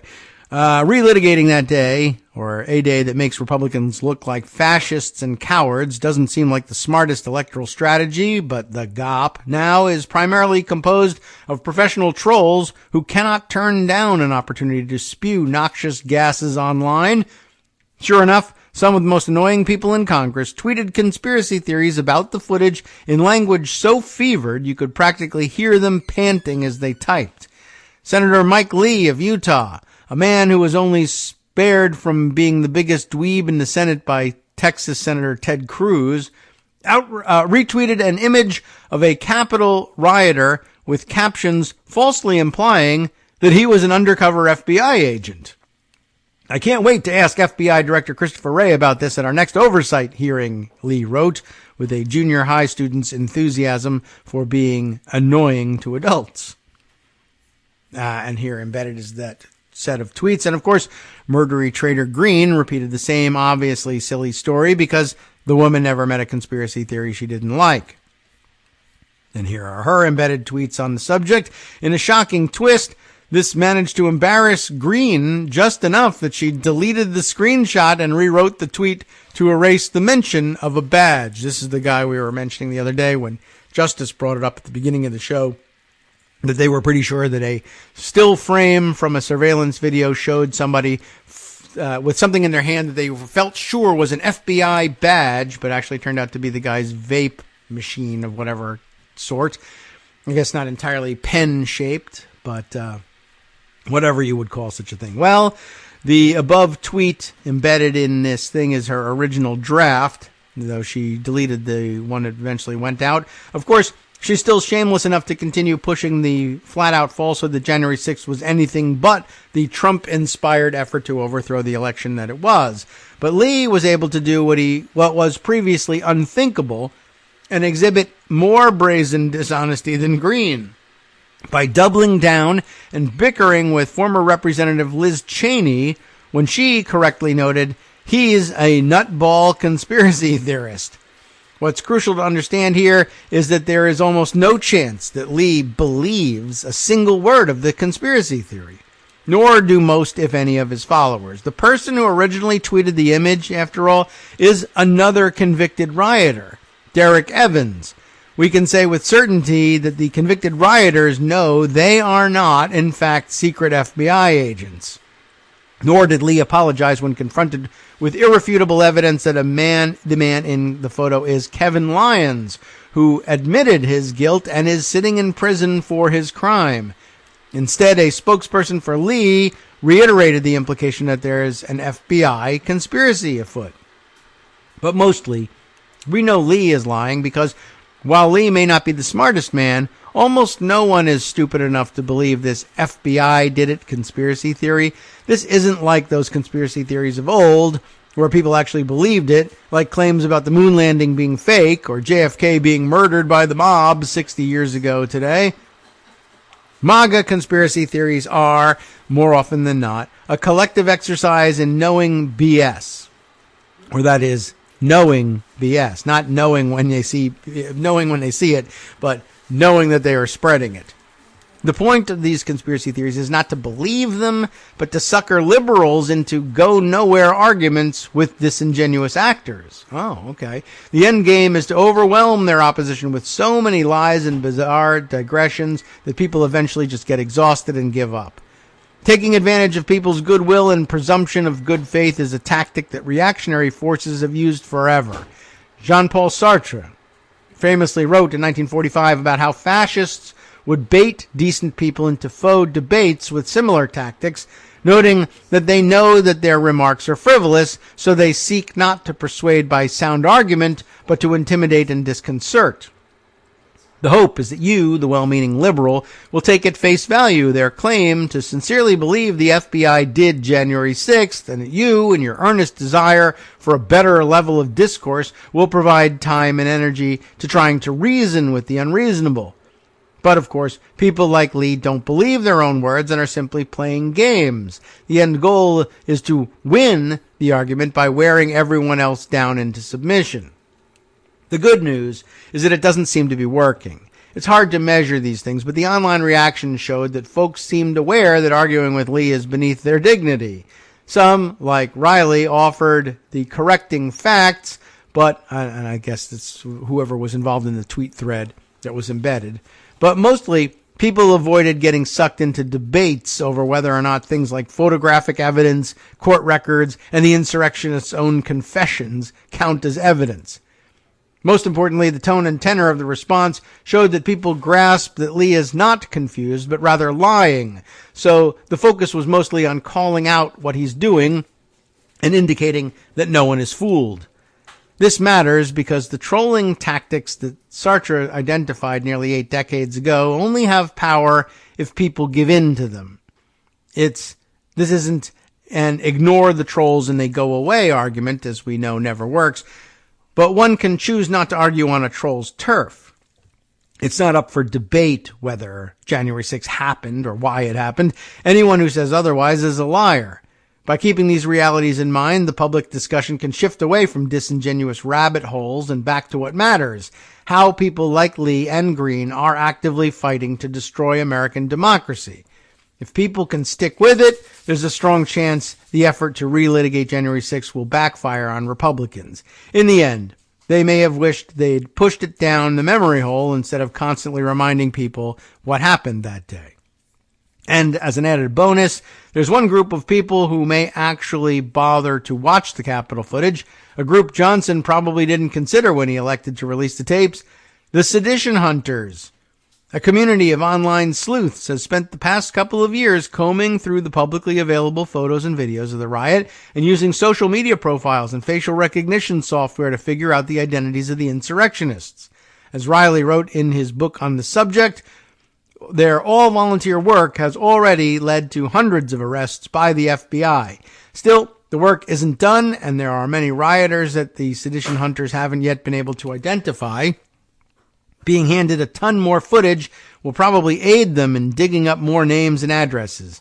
So, for the short-term goal of making noise on Twitter, MAGA leaders likely just ensured that the news will have a regular injection of stories reminding voters of January 6th and how bad it gets when Donald Trump is in charge. All right, certainly something worth keeping in mind. Let's see, if I can't find... I think I'm buried under responses to other stuff. I really should have put away this thing, but somewhere in here is the other thing that I was thinking of when we were talking about the unitary executive theory. And unless I can find the actual response, I might not be able to credit it. But nor will I be able to pull up the actual article that we were talking about, which is also fine because I think it was a Matt Brunig article, which I otherwise would not want to spend a great deal of time on. But it was a very interesting suggestion by one of our listening friends that we read this article, and interesting suggestion in the article about the way, for instance, the Faroe Islands administers its tax policy. And it is this. And I mean, they're a tiny jurisdiction, so I guess it would work for them. But the idea was, well, would you consider something like it for the United States? Because there's plenty of advantages to it. In the Faroe Islands, apparently, employers pay the entirety of each employee's paycheck, not directly to the recipient, the worker, but rather to a centralized tax authority whose job it is. I think here it is. Here we go. Got it. Patrick Snyder had sent us this thing. Finally found it after a ton of struggling. Let me call this up. So let's see. Ryan Cooper's social media post is what Patrick passes on here, saying a fascinating idea already in operation, just not here. Would it scale? And Ryan Cooper tweeting, means testing phase-outs are exactly the same as taxes. Simple as that. Okay, what are we looking at? From the People's Policy Project. It is indeed Matt Brunig. A lot of people not fans of Brunig. But imagine a central income distribution institution. It's a good idea and a useful intellectual exercise. Maybe that's all there is to it, but here it is. Many years ago, I learned that the Faroe Islands has a peculiar process for compensating workers. There, employers pay each worker's entire paycheck to the tax authority, which then removes any taxes owed and then remits the remainder to each worker's linked bank account. As part of this process, the tax authority rolls in any welfare payments that an individual is owed when making its periodic payments. I found this system fascinating for many reasons, and we'll just read the 4 listed reasons here. It has clear benefits for employers, as they no longer have to manage tax withholdings or hire a third-party firm to do it for them. That's pretty big. It has clear benefits for individuals, as they never over or underpay their taxes and therefore don't have to deal with any end-of-the-year tax reconciliation. Sounds good too, right? It has clear benefits for managing the economy because it generates nearly real-time whole economy data about employment, wages, and incomes. Okay, I don't know if it scales, but it has clear benefits, fourthly, for welfare administration, as it automatically collects the information that goes into the calculation of certain benefits like unemployment insurance. It also makes it trivial for the welfare state to reach every person in the country, such as in the event of an acute recession where stimulus may be necessary. All very interesting, all good points. And Patrick was wondering whether we would consider such a thing. Would it work in the United States, et cetera, et cetera. And, you know, of course, there would be initial objections from conservatives and Republicans. Oh, big government. You're going to send your whole paycheck to the government and don't worry, we'll only remove what's necessary. Wink, wink. And of course, they would be afraid that it would enable the government to grab considerably more or make raising taxes that much more tempting or something like that, some of which would likely be true. But what is really interesting is, of course, they would say, well, these things would be a problem and would likely be, well, one, counter to the way Americans tend to want to do things, but two, they'd have to be reined in to keep the government from grabbing even more of your cash. We'd have to make sure that that was illegal and that we could put a stop to it, et cetera, et cetera. But as usual, it occurs to me that every Republican accusation is in fact a confession. What immediately occurred to me was, wow, imagine a system like that one where everyone essentially got paid through this governmental system. Imagine that in the hands of unitary executive theory loving Donald Trump somehow returned to power. The ability for the president of the United States, even if he's an idiot like Donald Trump, to be able to personally pick through and find people who have offended him personally and say, there will be no income for that person. No payments are made to that person. No federal benefits can flow to that person.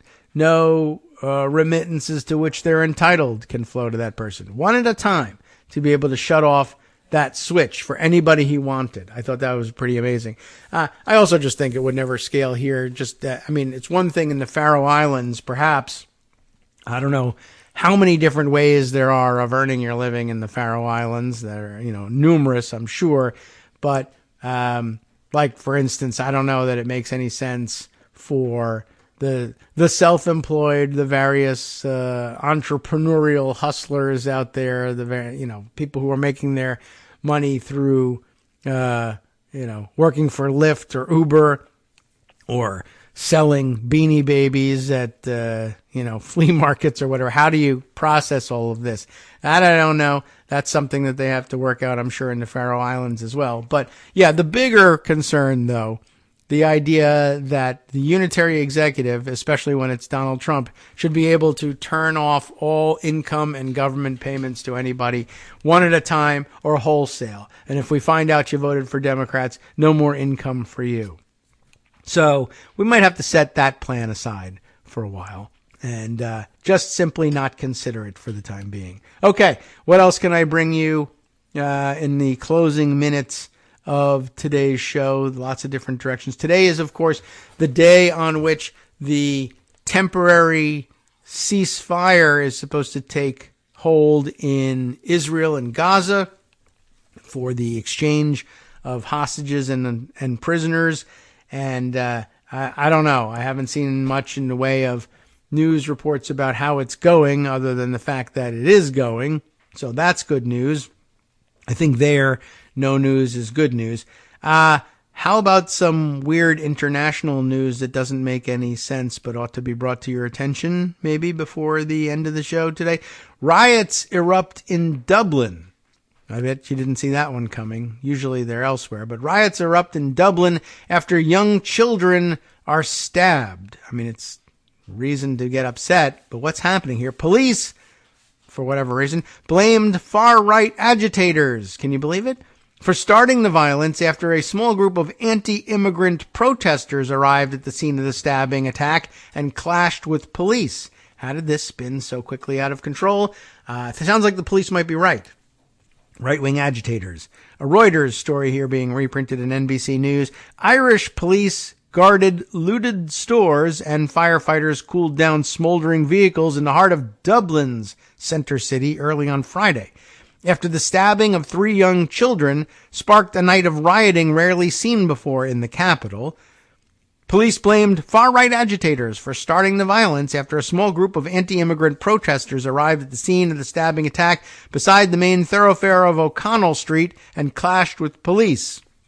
It took several officers several hours to regain control of the crowd after it grew to around 200 to 300 people. A bus, tram, and police cars were burned out. Public transport shut down, and people urged to stay away from large parts of the city. It was gratuitous thuggery. Chief Superintendent Patrick, what's his name? McManaman. I've not run into that one. Said in a video statement on the social media platform X, you know that one as Twitter, declaring that calm had been restored. Some of my colleagues were also attacked and assaulted. Thankfully, there were no serious reports of injury. Or rather, I would say reports of serious injury. The reports of injury were ridiculous, but they were real.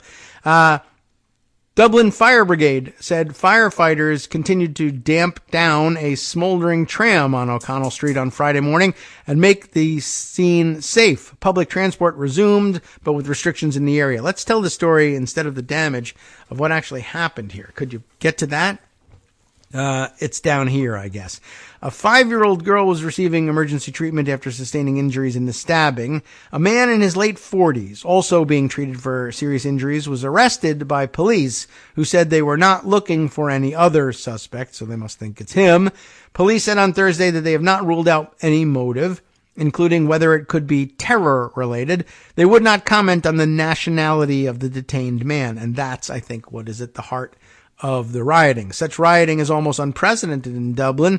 There are no far-right parties or politicians elected to parliament, but small anti-immigrant protests have grown over the years. Over the last year, actually, is what it says. The government is reviewing security around parliament after a recent protest trapped lawmakers inside. That too sounds somewhat familiar, or at least the claim does. Let's see. Yeah, we already did this one. They repeat that paragraph about the 5-year-old for some reason. Police said it appeared the man attacked a number of people on Dublin's Parnell Square shortly after 1:30 p.m. local time. That's 8:30 a.m. Eastern time. Members of the public intervened at an early stage of the attack. A woman in her 30s was also being treated for serious injuries, while the two other children, a 5-year-old boy and a 6-year-old girl, suffered less serious injuries. The boy has been discharged from the hospital. Or as they say there, from hospital. There was complete and utter pandemonium, women wailing, men screaming and crying. Thanks for throwing that in there. Anthony Boyle, 31, an IT consultant who lives on the road and was passing by, told Reuters the scene was sealed off when a group of around 50 anti-immigrant protesters briefly broke through a police barrier. Some shouted, "Get them out," and one kicked the wing mirror off of a police car. Another was draped in an Irish flag. A larger crowd then began throwing objects and firing fireworks at riot police in helmets and shields once they were deployed, and the rioting spiraled out of control. The crowds began to disperse around 9 p.m. local time. Police would not comment on the nationality of the detained man, but that's what the rumors were spreading. He's an immigrant. He's Algerian. We need to target everyone in this country who isn't originally from this country because reasons. That's apparently what drove it. Net migration, by the way, among Ireland's 5.3 million person population rose to its second highest level since records began in the 12 months to April, and around 100,000 Ukrainian refugees have arrived since Russia's invasion, among the highest per capita in the EU. There's a group of people, thugs, criminals, who are using this appalling attack to sow division. Justice Minister Helen McEntee told reporters every force is being used by the Gardaí, the police, to restore order. This will not be tolerated. So not much in the way of repeating the rumors, which is probably a good thing in the AP/NBC News report here. But just kind of wanted to bring to your attention that that's even happening. And as I found that I heard something about it yesterday, but I found it as I was just sort of generally searching the news and looking for word on how the implementation of the ceasefire was going in Israel. But I haven't seen much about that. But maybe we can throw in one more read that may or may not translate into finishable read on the subject. But I had put aside some interesting things, one of which I read the other day I thought was interesting, The Posters and Me in New York Magazine, about American Jewish reflection on the situation. Let's see if I can't sneak this one in before winding up from today, from Daniel Dresner, who many of you know we hear from with some frequency on the show here. My baggage check on Israel, he writes, where I'm coming from when I write about what's happening in Gaza. And Dresner's a pretty good commentator on this and many things, so I thought I might share this one. The hard-working staff, he says, here at Dresner's World has written a few things about the war in Gaza since the October 7th attacks, and maybe he does have a staff. It might be just him, though, and he's winking at us. Here's a list of them all here, but let's see. We'll move past the list. Oh, get this pop-up out of the way. It's been a few weeks, he says, since the hardworking staff has written something about the war. And if I'm being honest, that is because I don't really want to write much about it. You can guess why, but he tells us. Why is that? It reminds me of Brian Beutler's excellent point about the need for baggage checks as a writer. We all bring our own intellectual and personal baggage to any analysis we proffer. This baggage is not necessarily determinative. The idea that one can reduce a person's intellectual musings to their biography is terribly reductive. On the other hand, the notion that one's background has zero effect on writing is equally ludicrous. That is particularly true for any international relations analyst writing about Israel and Gaza in the current moment. So let me just open up my bags and let you inspect them. I was born and raised in a conservative Jewish household. My conservative, or by conservative is what it should say. I mean the religious affiliation, not the political one. I went to Hebrew school after regular school rather than play Little League. I was bar mitzvahed, confirmed, and graduated from a Hebrew high school as well as my secular high school. In my Hebrew school education, I was taught a version of Israeli history that was, let's say, devoid of Benny Morris's contributions to Israeli historiography. We were taught that Israel willed itself into independence after the Holocaust. This happened despite the hostility of the entire Middle East region to the idea, winning wars in 1948, 1956, 1967, and 1973. Jews took a desert and made it into a land of milk and honey. There was no discussion of displaced Palestinians.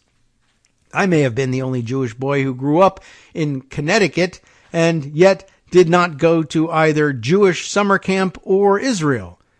I honestly do not know why. It might be that I never expressed much interest in going.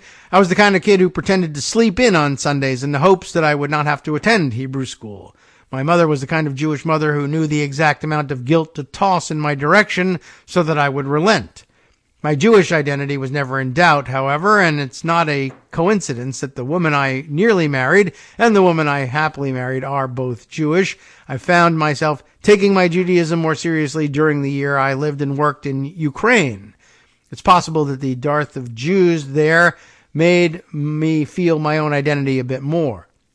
I started taking the religion dimension of Judaism more seriously after attending a Rosh Hashanah service with my grandfather in my mid-20s. The rabbi's sermon that day was a close reading explaining the passage in Genesis about Abraham's near sacrifice of Isaac. It was the first time I engaged with Judaism on an intellectual level, and that has stayed with me ever since. Meanwhile, in pursuing my PhD in political science, I had zero interest in studying the intricacies of the Middle East. Specializing in international political economy meant that focusing on a particular area or region was unnecessary, and to the extent that it was, I studied post-Soviet affairs. From afar, the Middle East field seemed riven by bitter internecine disputes, much like the region itself. In my teaching, I kept lectures and discussions about the Middle East to a minimum because the student response had the potential to trigger more heat than light. The one and only time I sojourned to Israel came in 2010 for an intense academic exchange-sponsored trip. It lasted 10 days and included multiple discussions with prominent Israelis and Palestinians. There were visits to Sderot, Haifa, Tel Aviv, Jerusalem, and Ramallah. For many Jews, trips to Israel are a way of connecting more closely to a country that is supposed to be a safe haven. For me, it was more an alienating experience. Visiting Ramallah and seeing the West Bank in particular was a disturbing experience. I had always been taught that Judaism was not a religion grounded in place. One could pray to God anywhere, not just at a synagogue. The Judaism in Israel, however, felt much more grounded in place. From the Western Wall onwards, it was all about place. Furthermore, the concrete walls separating the occupied territories from Israel proper were oppressive. The wait for Palestinian workers to cross into Israel was interminable. Within Israel, oh my goodness, I realize now how far past time we are running, but wow, we haven't nearly gotten to the point of this piece, and I feel bad about that. And maybe if today is special programming for the holiday, we can run over a little bit without causing too much trouble, perhaps. We'll continue on and see what happens. Within Israel, the rapid growth of the Haredi Jewish population was clearly altering the character of Israeli democracy, shifting the median voter rightward. Everyone we met, Israeli and Palestinian alike, warned that the viability of the two-state solution was only going to last another 18 months. And sure enough, they were right. While Palestinian self-governance has been corrupt, it was clear even back then that Netanyahu had no interest in a long-term peace deal with the Palestinians. Netanyahu's decision last year to form a coalition with far-right extremists was merely confirmation for me that he can and will do whatever he can to stay in power. Until 2016, my personal experience with anti-Semitism was blessedly minimal. On the average, one personal incident every decade or so. As the Trump campaign reached its full flower, however, I found myself on the receiving end of daily anti-Semitic vitriol on Twitter. After Trump was elected, it subsided but did not disappear. But I won't lie, it made me think about Israel in a slightly different way, as that theoretical safe haven. Everything about the current war in Gaza has been horrific. The brutality of the original Hamas attack is beyond comprehension. Hamas's deliberate strategy was to provoke an extreme reaction by the Israeli military, and they have succeeded in that task. The Israeli response has been brutal on an industrial scale. I do not really trust the Hamas-run Gaza Health Ministry for casualty counts. I do trust the press coverage on the ground, however, and there is no way to read recent accounts in the New York Times or NPR or this interview with the head of mission for Doctors Without Borders in Palestine and not be appalled by the loss of civilian life. I think we can finally wind up and get out of here, by the way. I wish the Israeli wartime cabinet would treat Benjamin Netanyahu the same way the British treated Neville Chamberlain in 1940, but it does not seem that this will happen. So, on the one hand, I see an Israeli leadership that I do not trust, and yet, fellow Jews expect me to defend its actions. On the other hand, I've had to sit through sessions in which colleagues talk about how Israel's very creation was an act of, quote, settler colonialism, and bite my tongue in response because debating that claim is an express ticket to madness. I see a growing groundswell of global anti-Semitism coming from both the left and the right, and the place that is ostensibly supposed to be the safe haven for Jews committing moral suicide. So yeah, I can and will put on my international relations hat and analyze the situation as dispassionately as possible. It's what I've been trained to do, but there is no way to think about this situation without my baggage, and there is a lot of it. Okay, we ran over, but I thought that was kind of an important addition to the earlier piece. I very much favor that New York Magazine piece about the posters in particular. Did I already mention that one to you? I'm sure. We read it before. I recommend rereading it or listening to that show if you don't want to read it yourself. If you missed that one on, was it Wednesday? All right. Well, at any rate, thanks for hanging in there for the extra minute or so. Apologies to Justice Putnam, whose programming day I interrupted. And we hand you over now to his holiday programming, and we'll see you next week. Thanks for listening. From networksradio.com. You have been listening to Kagro in the Morning with David Waldman. All right, excellent news. There is, in fact, a West Coast Cookbook and Speakeasy prepared, and it's the Blue Moon Spirits Friday version. What's he got on tap? The new federal appeals court ruling that undermines Section 2 of the Voting Rights Act is expected to test the racial reality of John Roberts' long dedication to attacking the law. Stay tuned.